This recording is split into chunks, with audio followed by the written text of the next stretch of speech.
Hi, I'm Dr. Leaf and welcome to my podcast. Before we begin, I want to talk to you about something that I'm very, very excited about. And that's my 2019 Mental Health Makeover Initiative. Each month, I'll tackle a specific problem, an issue, a concept related to mental health. I'll also be presenting you with the major issues in the current mental health system and how to find healing for yourself and a loved one. So for more information on how to join this club, check out my Instagram, Facebook, Twitter, and be sure to sign up for my weekly newsletter to get more tips on this information and on information for the mental health makeover. Be sure also to subscribe to my YouTube channel for the weekly live discussions and get the book, The Perfect You, which is what we're discussing this month, which will be on sale less 35% at drleaf.com. There is also an Audible and a Kindle version available. And if you can't make my YouTube live, you can watch it anytime afterwards on my YouTube channel. So today we're going to talk about why the current mental health system is failing us. First of all, I just want to acknowledge that depression, anxiety, going through the struggles of life, these are real things. This is part of the human condition. We all battle with life. We all go through things like depression and anxiety and having intrusive, crazy thoughts and even sometimes maybe breakdowns because life is tough, life is challenging. And I have tremendous sympathy with you. I totally and utterly accept that these feelings and struggles are very valid, very real. And what you are going through, maybe even at this moment, is very real to you, and you're really suffering. I'm just trying to show you that there is a way, because I care so much, I want to show you that there are alternative ways of thinking about mental health and of dealing with mental health. And the reason I do this is because we're in a current system that actually invalidates our struggles that we go through as individual, unique human beings and the context of our lives. We have a current system that is taking the natural human condition, which is to face these challenges and to actually battle through these challenges, and turning this into some kind of an illness when it's not an illness. What I want to do is I want to validate what you're going through and help you to cope with what you're going through and show you that drugs are not potentially the answer. They could actually cause more of a problem. I want to help you to understand why and show you that there are other ways to help you. And I understand this totally. I mean, my own family, myself, my brothers, sisters, children, whatever, even myself, we've all gone through stuff. As I keep on saying, this is a normal human condition. There's very few people that haven't had some kind of mental challenge. So let's talk more about how we can manage this. But before I do, let's just look at the current mental health system and what it says about us as unique, complex, magnificent human beings. One of the main problems in the current mental health system is that we have what we call the medical model. And the medical model is basically applying the principles of medicine to modern medicine to understanding the struggles of life. The hallmark of modern medicine is to detect, to understand, to diagnose, and to treat some kind of physical illness in your body, like a heart problem, or if there's cancer, or if there's some kind of problem in your stomach, or whatever it may be, or diabetes, or something like that. So it's very much looking at the physical symptoms and then basically treating, identifying, diagnosing, and treating them. This medical model is excellent when it comes to the physical body, but it loses its way when it comes to mental health difficulties.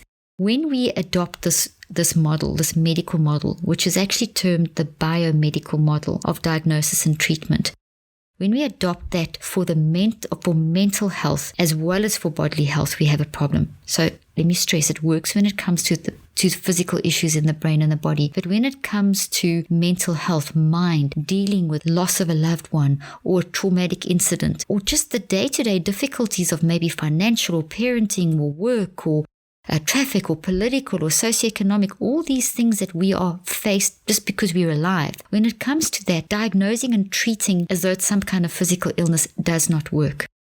Research has shown, now extensive research has shown over the last 60 to 80 years that this is not a successful model. The message that we are getting from the media is that mental ill health is on the rise and that mental ill health must be medicalized. And that is a very dangerous thing to do, because as soon as you medicalize, or to use another medical term, pathologize mind issues, you treat them differently. Let me explain why. The medical model looks at the physical. It looks at the different parts of our body. Whereas when we talk about mental health, we can't do that. When you can't look at mental health or us or you in your unique context of your life as just an organism with something that's going wrong. We can't reduce you down to just the physical, because the way you react to life is completely different to someone else's life. The things you are experiencing is completely unique to you. You have your individual, unique, complex story, and you have to have that whole story considered in looking at why you're battling at this particular moment, why you feel depressed, why you feel anxious, why you're swinging between different moods, which has maybe been called bipolar in your situation. We can't put mental health under a reductionistic microscope. And what that means is that we can't reduce your complex, highly complex, individual psychological experience, the whole interplay of your mind, your behavior, your social and physical environments, what you're experiencing at work, home, in life. We can't reduce that down to something that's broken inside your brain and then say that you have an illness. If you have suffered the loss of a loved one, if you've been raped and abused, if you've been in a war situation, if you've been in a poverty situation, if you've been bullied, that is not a disease. That is something that you have experienced in your environment and that has caused extensive distress in your life, that has made you feel anxious or depressed or bipolar or have schizophrenic episodes. In other words, those words, depression, anxiety, bipolar, schizophrenia, OCD, those are words that are describing the resultant behavior. They're like adjectives describing that's the behavior that you're manifesting, but it's not a disease. It's a behavior that's telling us that there's something going on in your life. So what we have to do is not say you have a disease and a disease that is resistant to treatment if it doesn't go away, or a disease that is now going to put you under the label of having an illness. It is actually telling you that something is going on in your life, telling you that there's an issue that needs addressing. It's like a warning sign. So when you feel depressed, it's almost like you need to embrace that depression, which kind of sounds crazy, but you need to embrace that depression as a signal for you to say, okay, something is going on in my life. These intrusive thoughts, what are these thoughts that keep coming back? What are these behaviors that you may be doing to try and block out those intrusive thoughts, the repetitive behaviors that you're doing to block out those intrusive thoughts? What are you trying to block out? That feeling of anxiety, that nagging anxiety that's maybe potentially causing you to have panic attacks in certain situations. What are those triggers? What are those underlying factors? So the approach that I adopt is not something new. It is something that is very logical. It is something that was very dominant up to around about 60 to 80 years ago, until the introduction of the first psychotropic drugs. Now, what is a psychotropic drug?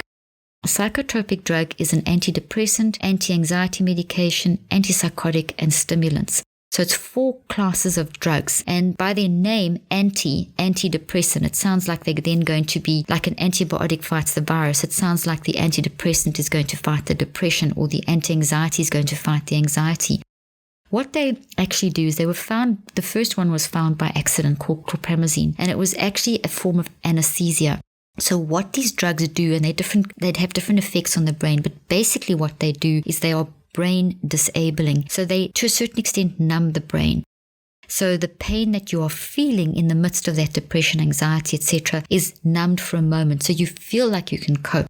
And this is why it's so often people feel that the drugs are helping them to cope. And they'll say that the drugs were life-saving because they just couldn't cope, and until they took the drugs, and then the drugs helped them to cope.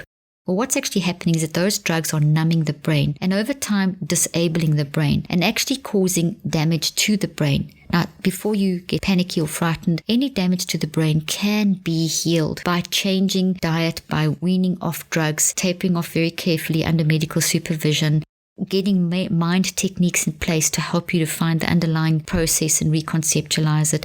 So all these things can change. So it's not that you're going to live with brain damage the rest of your life. As long as you are on the drugs, you have more extensive damage and harder work to do for the brain to repair, but the brain can repair. The thing that we have to recognize is that those drugs, those psychotropic drugs in those 4 categories, aren't fixing a problem. They aren't restoring a chemical imbalance.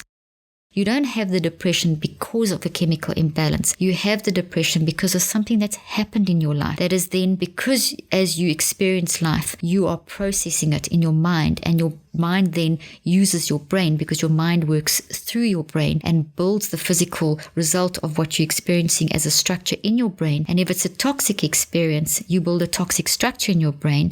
and that creates neurochemical chaos in your brain.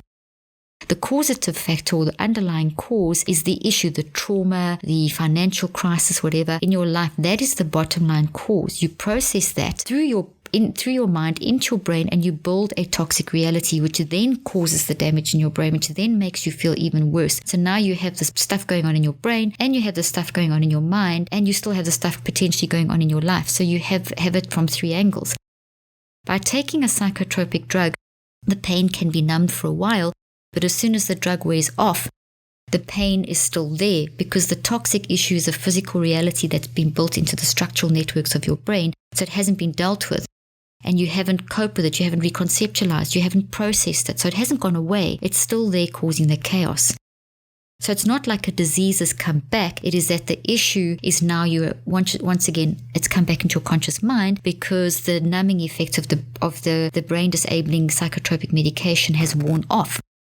So very often when you go back to the doctor and say, look, it's not working anymore, or it's not working yet, the doctors may increase your dose of your antidepressant or anti-anxiety medication or something, or give you multiple different drugs. So you go on to what we call polypharmacy, and eventually a negative cycle is set up, because the more of these drugs you take and the higher the doses and the longer you take them, the more damage they are doing in the brain. So as the drugs wear off, the pain of the issue is still there, plus now you are dealing with brain damage effects, which are also making you feel terrible. So adding another drug to that is not going to help. What we have to do is start addressing this correctly. So how can we fix this, and how can you deal with this? So the first thing we have to do is, if you are on medication, don't just stop your medication. You need to be very careful, because your brain adapts to whatever you put into your mouth. So whatever you think about changes your brain, whatever you eat changes your brain, whatever you put in your mouth in terms of medication will change your brain. So you can't just stop it. You'll have terrible side effects and dangerous side effects. So it's very important, when you are feel ready, get lots of information, and you'll see in the show notes, you will find we've linked you to some resources and references, including some of my materials that will help you to deal with these things that I'm describing now. First thing you need to do is make the decision to get information about what these drugs are doing in your brain, to then make a decision to choose to come off, and how you want to do it and when you want to do it. As I said in the show notes, I give indications of some materials that I believe are excellent for helping you to taper off drugs. You need to do this under medical supervision. Very, very important. You don't just do this on your own, because of the side effects that these medications will have. You can experience suicidal thoughts. You can experience all kinds of physical sensations in your body. You may have experienced already things like weight gain, disturbance, stomach issues, headaches, all kinds of physical symptoms. So these have to be addressed. You also need to get a very good mind technique that you can actually start dealing with the core issue that is causing the depression, the anxiety, the feelings of mental ill health in the first place. And for this, I recommend my new app that's about to be released in the new year, called the Switch app, which walks you through in an audible way, basically through the techniques of how to identify the toxic issue or the trauma, whatever the cause is, and how to reconceptualize or redesign it, to process it and to redesign it, and then how to then move forward with a redesigned coping way of thinking.